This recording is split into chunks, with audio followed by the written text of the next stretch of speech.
Hello. नमस्कार दोस्त, मैं सुनील यादव आपके अपने स्काई गुरुकुल प्लेटफॉर्म पे आप सब लोगों का स्वागत करता हूँ। उम्मीद करता हूँ काफ़ी बेहतर होंगे, अपनी परीक्षा की तैयारी काफ़ी बेहतर तरीके से कर रहे होंगे। समय ज़्यादा नहीं, बहुत कम बचा हुआ है। और उसी के तहत आपकी क्लास 10th की जो सीरीज चल रही है सामाजिक विज्ञान, यानी इकाई फर्स्ट कंप्लीट हो चुका है। इकाई 2 जो भूगोल है पहला है, इकाई 1 आपका इतिहास का, वो सारे कंप्लीट हो चुके हैं। जितने ऑब्जेक्टिव थे वो आपको प्लेलिस्ट में मिल जाएंगे, अब अगर अभी तक नहीं देखा है तो। इकाई 2 चल रहा है आपका, जिसको भूगोल कहते हैं, उसका ये तीसरा चैप्टर है। आज आपका देखेंगे जल संसाधन। तीसरे चैप्टर का नाम है आपका जल संसाधन। इससे जुड़े जितने भी ऑब्जेक्टिव प्रश्न हैं उनको देखेंगे। हर चैप्टर का ऑब्जेक्टिव आपको मैं प्रोवाइड करा रहा हूँ, तो आप उसको line by line chapter wise क्रम से देख सकते हैं प्लेलिस्ट में जाकर। इसके लिए ज़्यादा कुछ नहीं करना है, अगर अभी तक नहीं किया है तो। सबसे पहले तो सब्सक्राइब करिए, बगल में ऑल नोटिफिकेशन का आइकन आएगा, उस पर क्लिक करिए, ताकि नोटिफिकेशन ऑन होने के बाद जो भी वीडियो मैं इस पर अपलोड करूँगा वो आपको प्राप्त होती रहेगी। और परीक्षा तक एक भी वीडियो आपका बचेगा नहीं। अगर आप आवाज़ ढूंढ रहे होंगे काफ़ी बेहतर, तो अगर आपको मिलता है यूट्यूब के इस प्लेटफॉर्म पे, तो उसको आप बेहिचक खोजिएगा, कोई दिक्कत नहीं है। हाँ, ये उनके लिए ज़रूर है जो इनके पास किताबें नहीं हैं, सीरीज़ नहीं ले पाए हैं। देखना चाहे तो सिर्फ एक नज़र दौड़ाइएगा। मैं बार बार कहता हूँ कि आपके लिए आपका नोट्स ही सर्वोत्तम है, क्योंकि टाइम तो है नहीं अब नोट्स बनवाने का। तो जो नोट्स अभी तक आपने बनाया सबसे पहले आप उसको पढ़िए, उसके बाद परीक्षा की देने के लिए आप जाइएगा। इसको आप रिवीजन के तौर पे लीजिएगा। तो चलिए देखेंगे सीधे चैप्टर नंबर 3 को, जो इससे ऑब्जेक्टिव प्रश्न है। चैप्टर नंबर 3 का नाम है आपका जल संसाधन। पहला प्रश्न है आपका कि निम्न में से जल संरक्षण का प्रमुख कारण क्या है जी।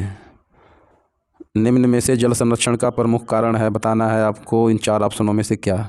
जल सीमित मात्रा में है, जल तेज़ी से प्रदूषित होता जा रहा है, या फिर पर्याप्त मात्रा में जल कई स्थानों में नहीं मिल पाता, या उपरोक्त सभी। तो निम्न में से जल संरक्षण का प्रमुख कारण है आपका, वो है जल सीमित मात्रा में है। ऑप्शन नंबर क सही हो जाएगा। देखिए इसमें उत्तर आपका प्रश्न के साथ ही दिया हुआ है, इसीलिए ज़्यादा समय लूँगा नहीं, प्रश्न पढ़ूंगा, उत्तर सीधा बोलता जाऊँगा।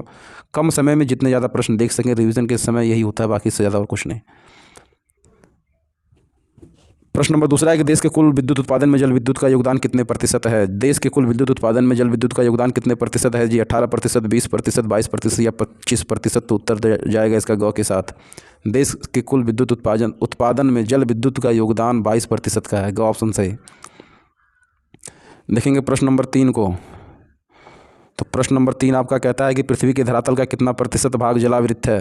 पृथ्वी के धरातल का कितना प्रतिशत भाग जलावृत है जी। लगभग आधा, लगभग 3/4, लगभग 1/4 या लगभग 2/3। उत्तर जाएगा इसका ख के साथ। पृथ्वी के धरातल का लगभग 3/4 भाग क्या है, जलावृत है। किसका, पृथ्वी के धरातल का। ख ऑप्शन सही हो जाएगा। देखेंगे प्रश्न नंबर 4 को। प्रश्न नंबर 4 है आपका कि देश में 11वीं सदी में बनाई गई सबसे बड़ी कृत्रिम कृत्रिम झील निम्न में से कौन सी है। देश में 11वीं सदी में बनाई गई सबसे बड़ी कृत्रिम झील कौन सी है। जयसमंद झील, भोपाल झील, भीमताल झील या नैनी झील। उत्तर जाएगा ख के साथ। ऑप्शन नंबर ख सही, भोपाल झील है जो आपकी 11वीं सदी में बनाई गई सबसे बड़ी कृत्रिम झील है। ख ऑप्शन सही। देखेंगे प्रश्न नंबर 5 को। प्रश्न नंबर 5 है आपका कि भारत को विश्व की कुल वर्षा का कितना प्रतिशत भाग प्राप्त होता है। भारत को विश्व की कुल वर्षा का कितना प्रतिशत भाग प्राप्त होता है। 4%, 9%, 7% या 10%। तो उत्तर जाएगा इसका क के साथ। भारत को विश्व की कुल वर्षा का 4% भाग प्राप्त होता है, का ऑप्शन सही। देखेंगे प्रश्न नंबर 6 को। प्रश्न नंबर 6 है आपका कि निम्न में से बहुउद्देशीय परियोजना का लाभ कौन सा है। नहरें निकालकर भूमि को सिंचित करना, जल विद्युत का निर्माण करना, बाढ़ पर नियंत्रण करना, या फिर उपरोक्त सभी। बहुउद्देशीय परियोजना का लाभ कौन सा है निम्न में से, ये बताना है। नहरें निकालकर भूमि को सिंचित करना, जल विद्युत का निर्माण करना, बाढ़ पर नियंत्रण करना, या फिर उपरोक्त सभी। तो उत्तर जाएगा इसका घ के साथ। यानी कि उपरोक्त सभी आपकी ये क्या है, बहुउद्देशीय परियोजना का लाभ। देखेंगे प्रश्न नंबर 7 को। प्रश्न नंबर 7 है आपका कि देश के किन 2 राज्यों में जल की कमी रहती है जी। देश के किन 2 राज्यों में जल की कमी रहती है। उड़ीसा और छत्तीसगढ़, बंगाल और झारखंड, राजस्थान और गुजरात, या फिर बिहार और सिक्किम। तो उत्तर जाएगा इसका ग के साथ। राजस्थान और गुजरात में जल की कमी रहती है, ग ऑप्शन सही। देखेंगे प्रश्न नंबर 8 को। प्रश्न नंबर 8 है आपका कि बांस ड्रिप सिंचाई प्रणाली भारत के किस राज्य में प्रचलित है। मेघालय, मिजोरम, त्रिपुरा या केरल। बांस ड्रिप सिंचाई प्रणाली भारत के किस राज्य में प्रचलित है। मेघालय, मिजोरम, त्रिपुरा या केरल। उत्तर जाएगा पहले के साथ। मेघालय में आपका बांस ड्रिप सिंचाई प्रणाली प्रचलित है। प्रश्न नंबर 8 ऑप्शन जाएगा क के साथ। देखेंगे अगले प्रश्न को। प्रश्न नंबर 9।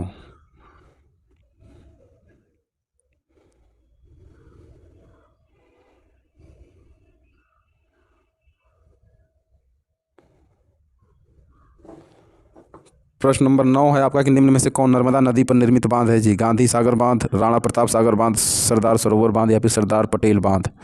नर्मदा नदी की बात कर रहा है, नर्मदा नदी पर निर्मित बांध बताना है आपको। गांधी सागर बांध, राणा प्रताप सागर बांध, सरदार सरोवर बांध या सरदार पटेल बांध। तो उत्तर जाएगा ऑप्शन नंबर ग के साथ सरदार सरोवर बांध। आपका ये क्या है? नर्मदा नदी पर निर्मित बांध है। देखेंगे प्रश्न नंबर 11 को। प्रश्न नंबर 10। प्रश्न नंबर 10 आपका कह रहा है कि पश्चिमी राजस्थान में छत वर्षा जल संग्रहण की विधि क्यों कम होती जा रही है? पश्चिमी राजस्थान में छत वर्षा जल संग्रहण की विधि क्यों कम होती जा रही है?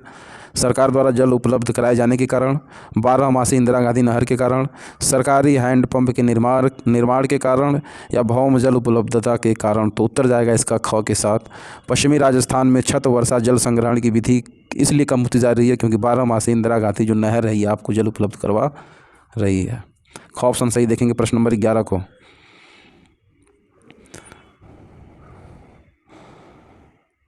भारत का वह राज्य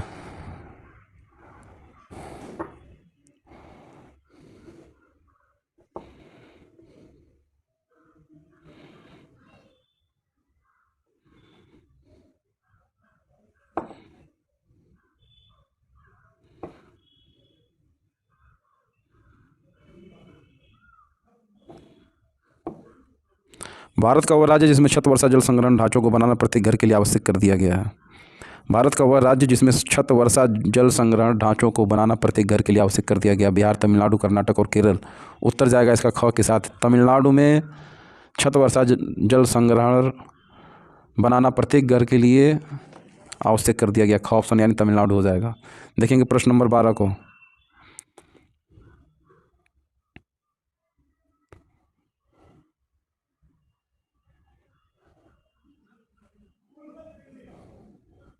टाँका शब्द को कौन सा विकल्प परिभाषित करता है? टाँका शब्द को कौन सा विकल्प परिभाषित करता है? ये गोल ग्रामीण टैंक होते हैं जिनमें से आवश्यकता अनुसार पानी छोड़ा जाता है।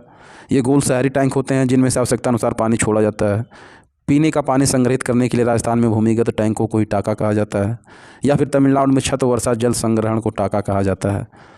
तो टाँका शब्द को कौन सा विकल्प परिभाषित करता है? तो वो करता है आपका ऑप्शन नंबर ग, यानी कि पीने का पानी संग्रहित करने के लिए राजस्थान में भूमिगत टैंकों को ही टाँका कहा जाता है। ग ऑप्शन सही हो जाएगा 12 का जी। देखेंगे प्रश्न नंबर 13 को। प्रश्न नंबर 13, निम्न में से कौन जल संरक्षण विधि राजस्थान में प्रचलित नहीं है? निम्न में से कौन जल संरक्षण विधि राजस्थान में प्रचलित नहीं है जी? जोहड़, खादीन, गुल या फिर टाँका। तो उत्तर जाएगा इसका ग के साथ गुल जल संग्रहण विधि आपके राजस्थान में प्रचलित नहीं है। बाकी जोहड़ है, खादीन है और टाँका, ये आपकी तीनों राजस्थान में प्रचलित हैं। 14 नंबर की बात करेंगे तो छत वर्षा जल संग्रहण की टाँका विधि देश के किस राज्य से संबंधित है? छत वर्षा जल संग्रहण की टाँका विधि देश के किस राज्य से संबंधित है? मेघालय, कर्नाटक, तमिलनाडु या राजस्थान। तो उत्तर जाएगा इसका घ के साथ, यानी कि छत वर्षा जल संग्रहण की टाँका विधि आपकी राजस्थान से संबंधित है। घ ऑप्शन सही। देखेंगे प्रश्न नंबर 15 को। प्रश्न नंबर 15, कर्नाटक राज्य का वह गांव कौन सा है जिसके ग्रामीणों ने घरेलू जल आवश्यकता को पूरा करने के लिए छत वर्षा जल संग्रहण की व्यवस्था की है? कर्नाटक राज्य का वह गांव कौन सा है जिसके ग्रामीणों ने घरेलू जल आवश्यकता को पूरा करने के लिए छत वर्षा जल संग्रहण की व्यवस्था की है? गंडाथुर, शिवनगर, ललपुरम, मुल्लारी। गंडाथुर, शिवनगर, ललपुरम, मुल्लारी, इसमें से बताना है कर्नाटक का वो कौन सा गाँव है जहाँ ग्रामीणों ने घरेलू जल आवश्यकता को पूरा करने के लिए छत वर्षा जल संग्रहण की व्यवस्था की। तो उत्तर जाएगा क के साथ गंडाथुर गांव के लोग ग्रामीणों ने घरेलू जल आवश्यकता को पूरा करने के लिए छत वर्षा जल संग्रहण की व्यवस्था की है। प्रश्न नंबर 16 है कि सलाल बांध किस नदी पर बना है जी? सलाल बांध किस नदी पर बना है? महानदी, चिनाब, सतलज या कृष्णा। तो उत्तर जाएगा इसका ख के साथ, यानी सलाल बांध है आपका ये किस पे बना है? चिनाब पे। ख ऑप्शन सही हो जाएगा। देखेंगे प्रश्न नंबर 17 को।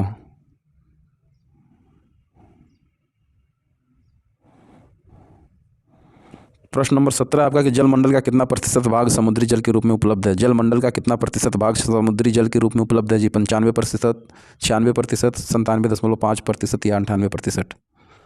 जलमंडल का कितना प्रतिशत भाग समुद्री जल के रूप में उपलब्ध है? 95%, 96%, 97.5% या 98%। उत्तर जाएगा इसका ग के साथ। यानी जलमंडल का 97.5% यानी 97.5% भाग समुद्री जल के रूप में उपलब्ध है। इस तरीके से टोटल आपका ये 17 क्वेश्चन था जो आपका कंप्लीट हुआ। चैप्टर नंबर आपका ये कौन सा हो जाएगा जी? चैप्टर नंबर है 3 यानी जल संसाधन। इससे जुड़े जितने भी प्रश्न थे वो आपके कंप्लीट हो चुके हैं। बाकी इसके जो बचे हुए चैप्टर हैं वो भी आपको एक एक करके वीडियो के माध्यम से मिल जाएंगे। सबसे पहला काम कि सब्सक्राइब नहीं किया तो सब्सक्राइब करिए, ताकि जो भी वीडियो हो आपको नोटिफिकेशन के माध्यम से मिलती रहे। परीक्षा तक आपको पर डे एक दो वीडियो आपको मिलती रहेगी। जितना संभव होगा उतना प्रोवाइड कराऊंगा दोस्त। बाकी अपना तैयारी आप खुद करिएगा, क्योंकि आपको खुद पढ़ना है, खुद तैयारी करना है। आपका नोट्स ही आपके लिए बेहतर होता है, सबसे सर्वश्रेष्ठ है, बार बार कहता हूँ। बाकी आप रिवीजन के तौर पे देख सकते हैं। तो चलिए दोस्तों, तक आप बने रहिए इस स्काई गुरुकुल के प्लेटफॉर्म पे। मैं फिर मिलता हूँ आपसे अगले वीडियो में अगले चैप्टर के साथ, कुछ नए प्रश्नों के साथ। तब तक के लिए जय हिंद, जय भारत।